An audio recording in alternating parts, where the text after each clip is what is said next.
Officer Davis and Officer Martinez were driving down Main Street, their eyes scanning the surroundings, ready for any sign of trouble.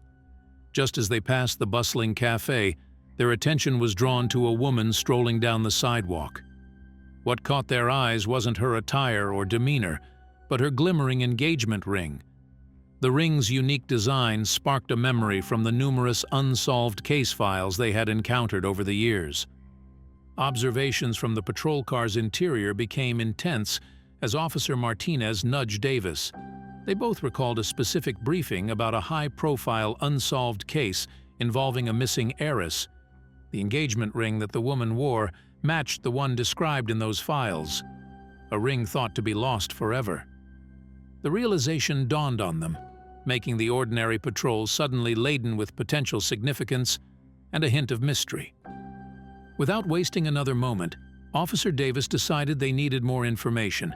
He signaled Martinez before stepping out of the patrol car. The officers moved towards the woman, their faces a blend of professionalism and curiosity. "Excuse me, ma'am," Davis began, trying to keep his tone neutral yet authoritative. "We'd like to ask you a few questions about your engagement ring."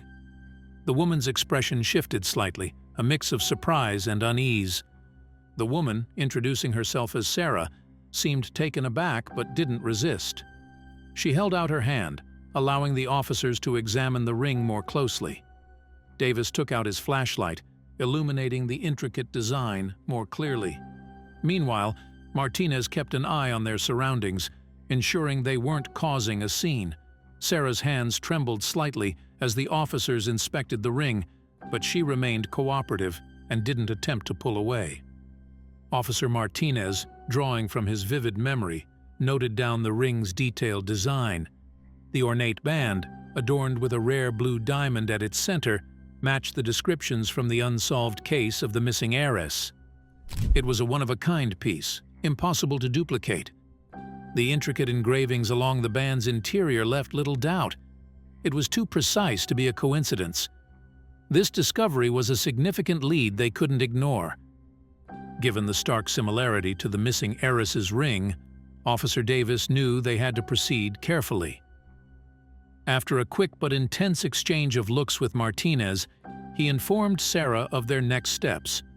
"Ma'am, we'd need you to come with us to the station for further questioning," Davis said, maintaining professionalism despite the unexpected turn of events.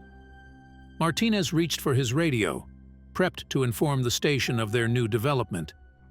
Sarah, visibly shaken, protested softly, her voice wavering as she tried to explain she hadn't done anything wrong. "This must be some mistake," she pleaded. However, seeing the determined look in the officer's eyes, she ultimately understood there was no room for negotiation. Reluctantly, she nodded and allowed them to escort her to the patrol car. The streets buzzed with life as they made their way back to the station, the ring's mystery deepening with every minute. Back at the station, the case quickly escalated. Detective Brown, a seasoned investigator with an eye for detail, was assigned to handle Sarah's interrogation. Brown reviewed the initial details, intrigued by the sudden development. Walking into the interrogation room, he introduced himself and signaled for the officers to stay on standby. Sarah sat nervously across the table, her hands fidgeting as she waited for the questioning to begin. Detective Brown sat down, laying out a folder with photos and documents related to the missing heiress.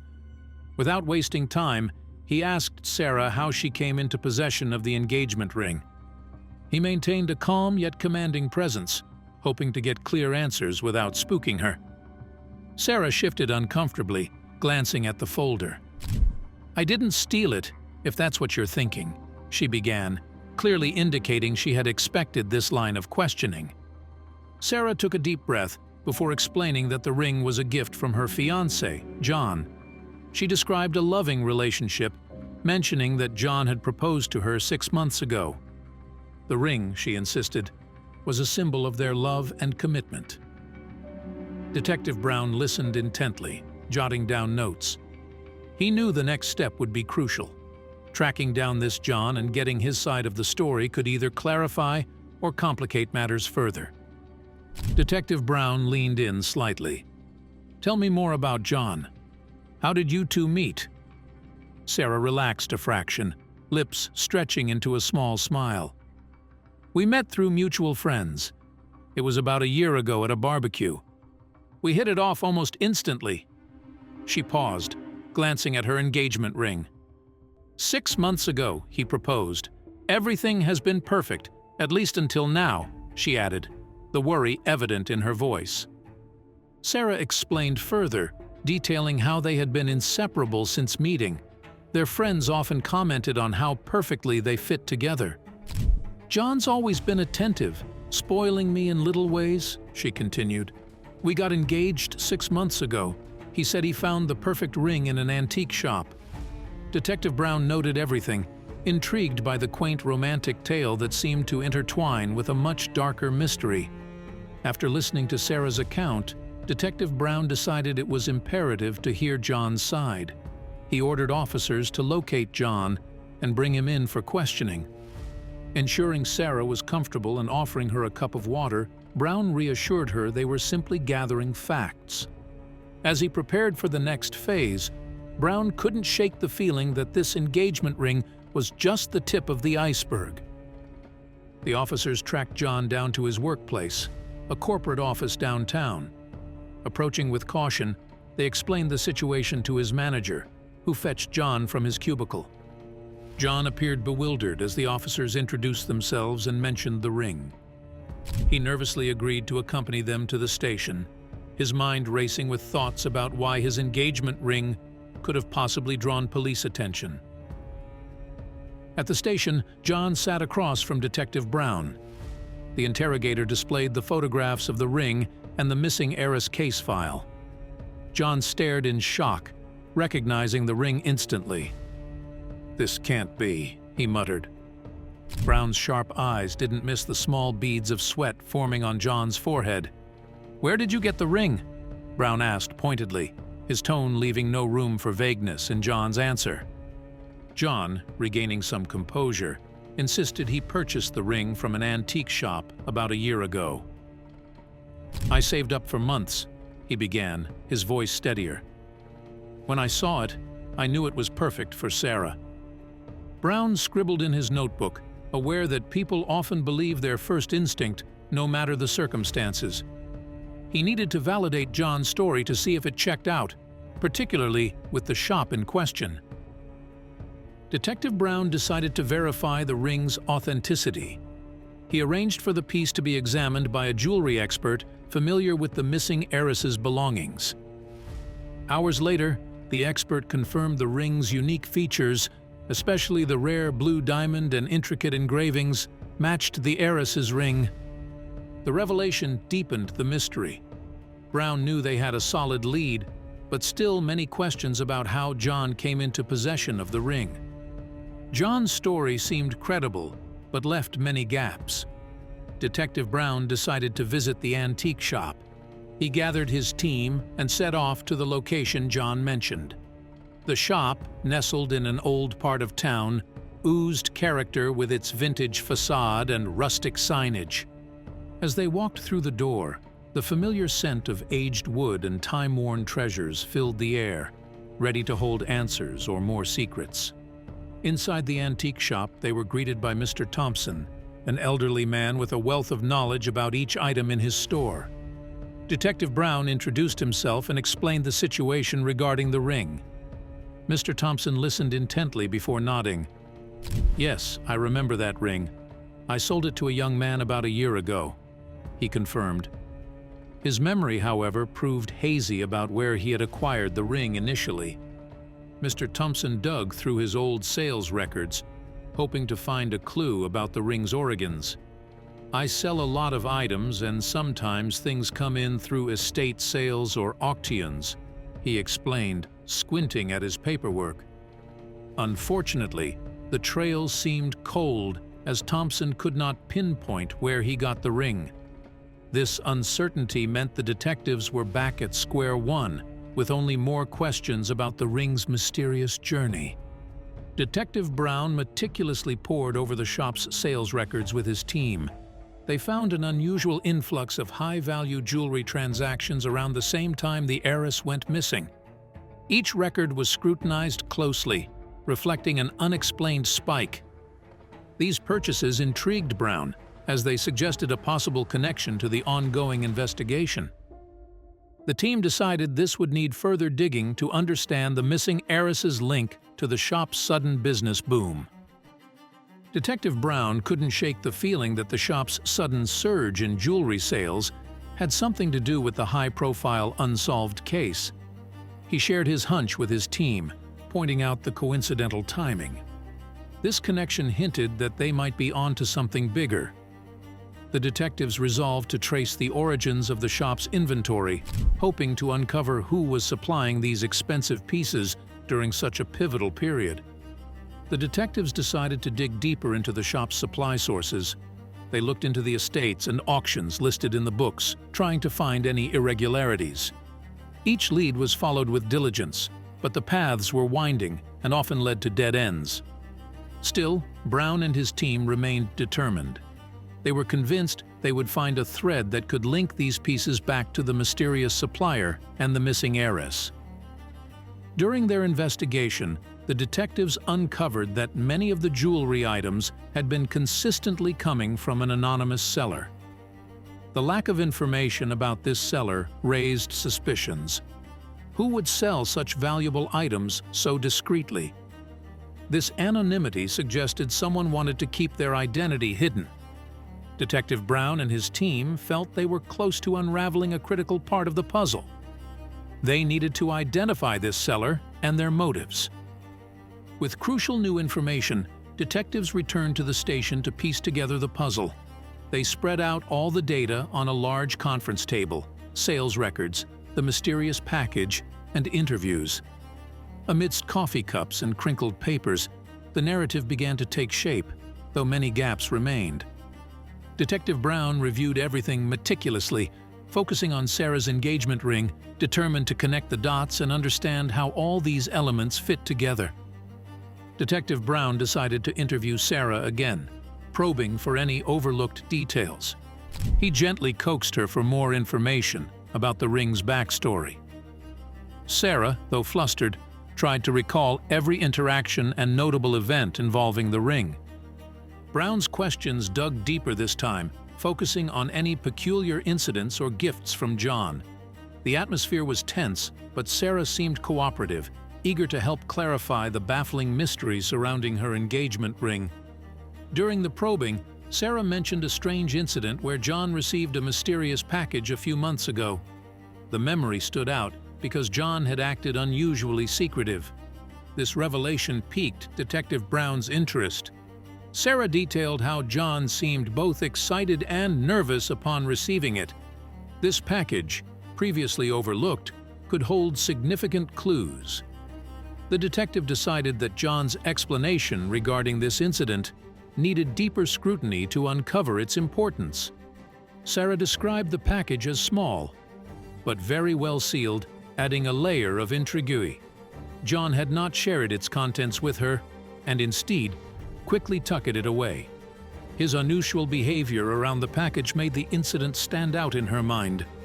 Brown watched Sarah intently, noting down every detail. He felt the package could contain something significant, something that might explain the connection between the ring and the missing heiress. Detective Brown arranged another interrogation with Jon, this time focusing on the mysterious package. When asked, Jon appeared uncomfortable but admitted receiving it. However, he claimed the package contained personal items from a deceased relative, passed down to him quietly. Brown narrowed his eyes, sensing hesitation in Jon's voice. The detective pressed on, asking for more specifics and examining Jon's body language for clues that might betray any hidden truths. Jon maintained that the package held sentimental items from a relative who had recently passed away. Despite his insistence, his vague responses did little to clarify the situation. Brown noted the ambiguity, but didn't push further immediately. He shifted gears, focusing on verifying this claim. The detectives planned to investigate this alleged relative, hoping it would either substantiate Jon's story or reveal discrepancies that might break the case wide open. Detective Brown remained unconvinced by Jon's story about the mysterious package. The detective's instincts told him there was more beneath the surface. Deciding that a closer look was necessary, Brown set the wheels in motion to obtain a search warrant for Jon's home. He hoped that a thorough search would uncover more substantial evidence, either proving Jon's innocence or exposing his potential involvement in illicit activities.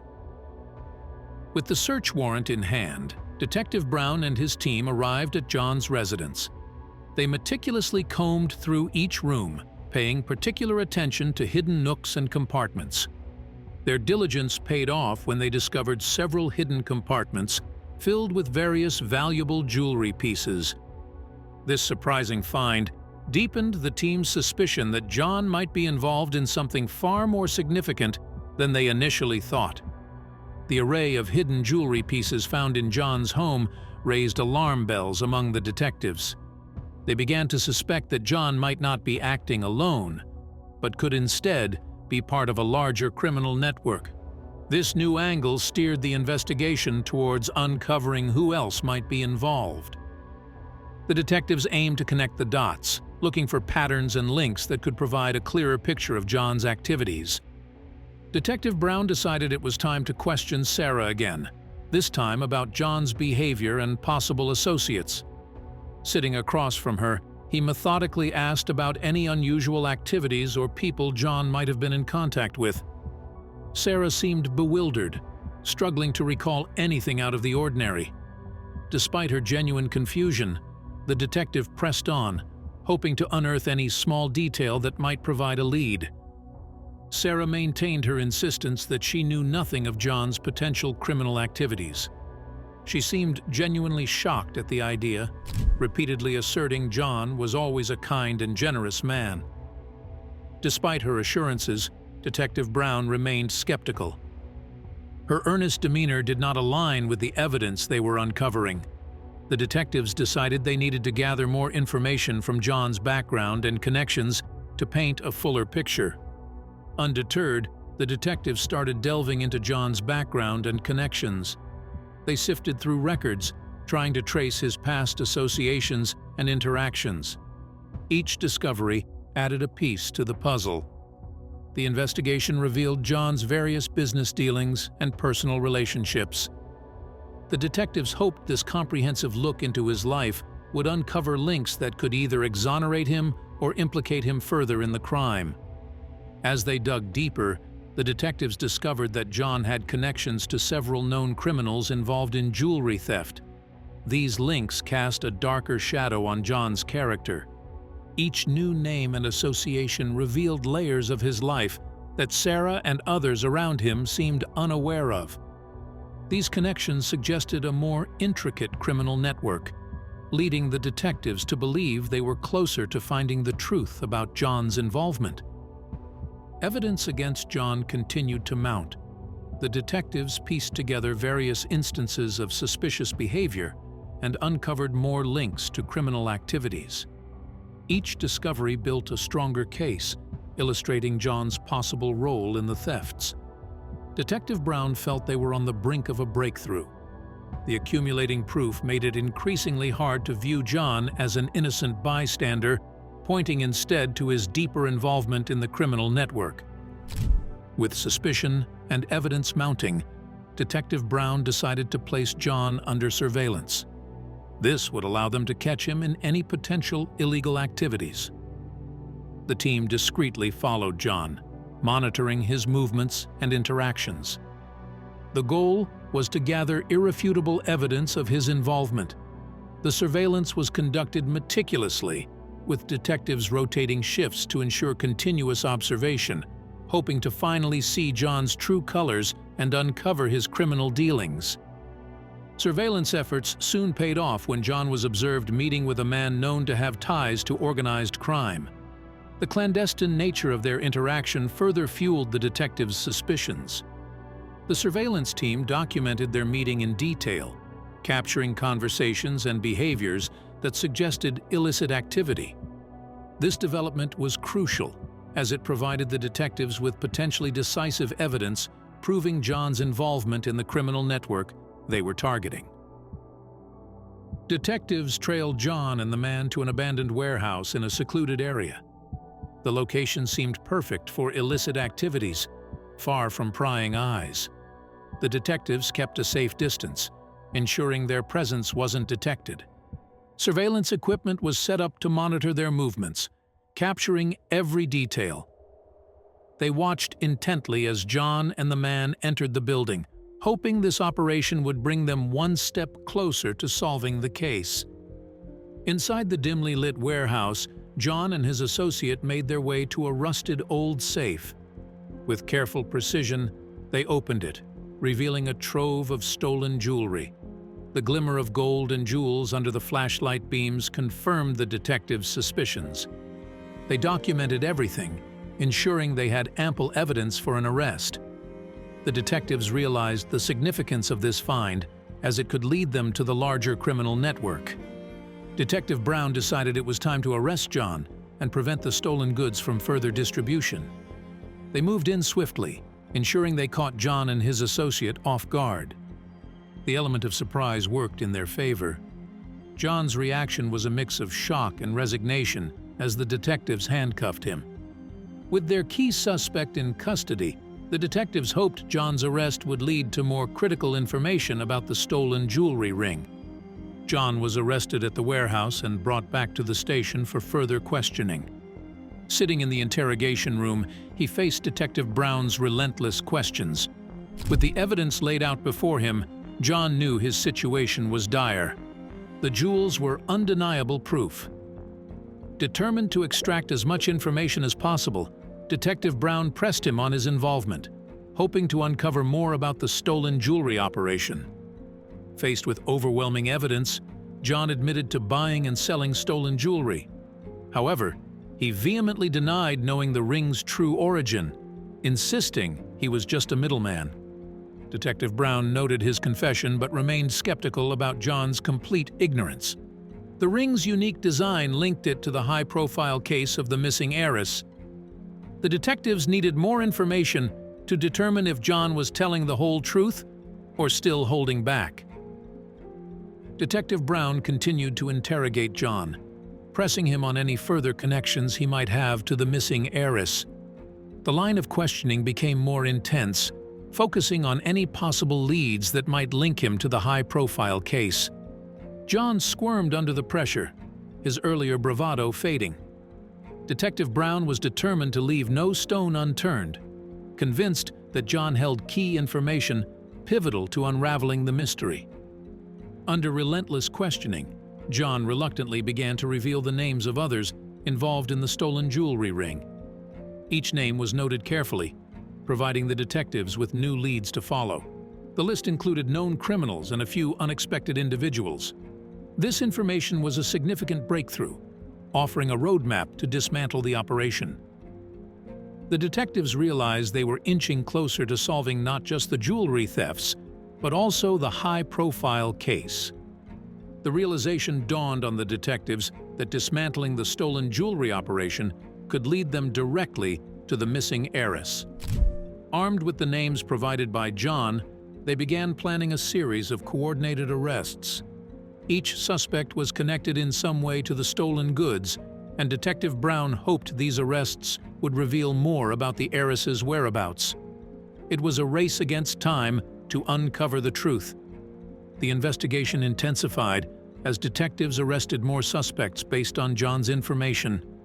Each arrest brought new pieces of the puzzle, revealing the extent of the stolen jewelry ring. The operation was more extensive than they had initially thought, involving several layers of operatives. Detective Brown and his team worked tirelessly to process the new suspects, interrogating them and hoping to extract more details that might lead to the missing heiress. During the investigation, Detective Brown found a promising lead indicating the missing heiress might still be alive. This revelation came from a suspect's slip-up during an interrogation, providing a crucial hint. The team focused their efforts on this new information, hoping it would finally lead them to the heiress. The possibility of finding her alive added urgency to their work, driving the detectives to dig deeper into the case. The detectives, following the new lead, navigated through dense woods towards a remote cabin on the outskirts of the city. The secluded location added to the tension as they ventured deeper into unfamiliar territory. With every step, the possibility of finding the missing heiress grew. They approached the cabin cautiously, aware that any sudden move could jeopardize their mission. The goal was in sight, and their determination was unyielding. Inside the cabin, the detectives found a woman who matched the description of the missing heiress. She looked frail and disoriented, stirring both pity and hope in the hearts of the officers. Carefully, they approached her, trying to make her feel safe. They verified her features against the files, and it was evident they had found Emily, the missing heiress. Identifying her was the breakthrough they desperately needed. The woman, now confirmed to be Emily, was taken to the nearest hospital for a thorough examination. The medical team prepared to confirm her identity through various tests. Detective Brown stayed close, ensuring Emily felt secure and supported. The hospital staff worked quickly to assess her physical and mental state, understanding the importance of her testimony. The detectives knew this was just the beginning of uncovering the harrowing details of her ordeal. Emily regained consciousness in a sterile hospital room, surrounded by compassionate faces of doctors and detectives. Slowly, she began to recount the harrowing experience of her kidnapping and years of captivity. Her story was filled with moments of fear and survival, portraying a brave struggle against overwhelming odds. The detectives listened intently, knowing her detailed account would be crucial in building a case against those responsible. In a tearful recount, Emily revealed she was kidnapped by someone she trusted, a powerful person who manipulated her vulnerability. This revelation shocked the detectives, realizing the depth of deceit she endured. Emily described years of being hidden away, her every move controlled. The detectives empathized with her sense of betrayal, but knew they needed to focus on identifying and capturing the mastermind behind her abduction. With Emily's narrative pointing towards a powerful figure, the detectives intensified their efforts to uncover this individual's identity. They combed through her accounts, piecing together clues and background information. This enigmatic figure wielded significant influence, making the investigation more complex. The team knew that unearthing his identity was key to unraveling the entire conspiracy. Their next steps involved following the breadcrumbs left by Emily's ordeal. Emily began to provide more concrete details about her kidnapper, identifying him as Robert Klein, a wealthy magnate with a seemingly impeccable public persona. She described Klein's manipulative tactics and the lengths he went to keep her hidden. The detectives realized the challenge ahead, knowing that Klein's wealth and influence provided a formidable barrier. They prepared evidence meticulously, anticipating the power they were up against. Detective Brown pieced together Klein's influence, which allowed him to evade suspicion and capture for so long. Klein's connections spanned local officials and influential community members, making it difficult for anyone to question his actions. This realization sparked a new strategy, gathering indisputable evidence that would withstand Klein's attempts to dodge justice. The detectives stayed vigilant, knowing any misstep could tip Klein off and jeopardize the mission. The police orchestrated a comprehensive operation to arrest Klein and dismantle his criminal network. Strategically planning every move, they gathered intelligence and mobilized resources. Confidential informants and surveillance were key to ensuring the mission's success. The goal was clear: to bring Klein to justice and expose his hidden atrocities. The entire team was dedicated to making sure this operation was executed flawlessly, aware of the magnitude of what was at stake. During the operation, detectives discovered Klein had planned to flee the country to cover his tracks. Hidden documents and hastily packed bags revealed his intention to escape justice. This revelation added urgency to their mission. They now had to act quickly, ensuring Klein didn't slip through their fingers. The operation was accelerated, with every officer keenly focused on capturing Klein and preventing his calculated getaway. Racing against time, the detectives tracked Klein's cell phone signal, leading them to a private airstrip on the outskirts of the city. Coordinating with airport security, they intercepted Klein just as he arrived at the hangar. Klein, realizing he had been caught, attempted to run, but the officers were quicker. With a swift and coordinated effort, the detectives managed to arrest Klein before he could board his plane. As Klein was handcuffed, the gravity of his capture began to set in for the detectives. They secured Klein, ensuring he couldn't escape. The team meticulously double-checked the details of his planned escape, looking for any additional clues that might reveal more about his criminal activities. Klein's defiance and refusal to cooperate didn't deter them. His arrest marked a pivotal moment in their mission to bring justice for Emily and others like her. With Klein secured, the officers prepared to transport him to police headquarters. The convoy moved carefully, anticipating any attempts to free Klein during transit. Every precaution was taken to prevent any external interference. Upon arrival, Klein was immediately placed in a high-security holding cell, ensuring he remained detained as the investigation continued. The detectives could finally breathe a sigh of relief, knowing they had successfully stopped Klein from escaping. In the interrogation room, Klein sat across from Detective Brown, his expression smug and unyielding. Brown carefully laid out the evidence, hoping to crack Klein's facade. Despite his initial silence, the mountain of evidence began to weigh on Klein. Piece by piece, Brown revealed how Klein orchestrated the kidnapping and captivity of Emily. The tension in the room was palpable, each revelation bringing them closer to uncovering the full extent of Klein's crimes. As Klein's interrogation progressed, it became evident that Emily wasn't his only victim. The detectives uncovered several other missing person cases linked to Klein's operation. Each discovery added layers to the investigation, painting a grim picture of Klein's criminal empire.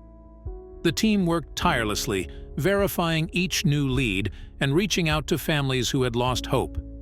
The case expanded, shifting focus from just capturing Klein to dismantling his entire network. The deeper the detectives dug, the more intricate the conspiracy became. Uncovering hidden financial records and secret communications, they found connections to prominent figures who aided Klein.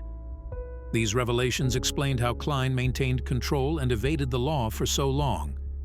The team meticulously compiled evidence, preparing to confront not just Klein, but the entire web of deceit. Each step brought them closer to exposing the full scope of the conspiracy. With enough evidence gathered, the detectives prepared for a public revelation of Klein's criminal network. Press conferences were scheduled, and media outlets swarmed the precinct, eager for details. Detective Brown addressed the nation, sharing the story of Emily's captivity and Klein's extensive crimes. The public was shocked, but it also sparked a sense of hope and justice. The community rallied behind the detectives, offering support in their continued fight against Klein's corruption. Klein's trial commenced with high security and intense media scrutiny. The courtroom was filled with families of victims, each one hoping for justice. The prosecution presented their case methodically, detailing Klein's criminal activities and the suffering he caused. Key witnesses, including Emily, testified, providing harrowing accounts of their captivity. Klein's defense attempted to undermine the evidence, but the overwhelming proof of his guilt made it clear that justice was within reach. As the trial progressed, public support for the victims and the detectives grew stronger. Communities united, organizing vigils and fundraisers to assist the investigation and support the survivors. The relentless pursuit of justice by the detectives inspired many, becoming a beacon of hope for those affected by similar crimes. The evidence against Klein was undeniable, and the public awaited the final verdict with anticipation, eager to see justice served. In a climactic court session, the jury delivered their verdict, guilty on all counts. The courtroom erupted with a mix of relief and joy as Klein was escorted away, his reign of terror finally over. The detectives stood in solidarity with the victims, knowing their hard work had paid off. Emily smiled through tears, grateful for the justice she and the others received. The case, though concluded, left a lasting impact on everyone involved.